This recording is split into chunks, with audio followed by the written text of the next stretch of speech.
Hi guys, welcome to the channel. In today's video, I'm going to show you how you can activate Lunar New Year theme on Facebook Messenger. So the first step you simply need to do is to open Play Store and search for the Messenger.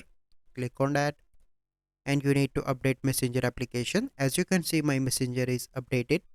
Then you simply need to open Messenger and you need to select any conversation. So I am going to select this one. Then you need to click on this icon on the top right. From here you need to click on theme and here you can see different options. You simply need to select new Lunar New Year. Click on select again and now you can see that this theme is activated. So this is the process. I hope you find this video helpful. If you find this video helpful, must like this video. Subscribe to our YouTube channel for future videos. We'll see you in the next video.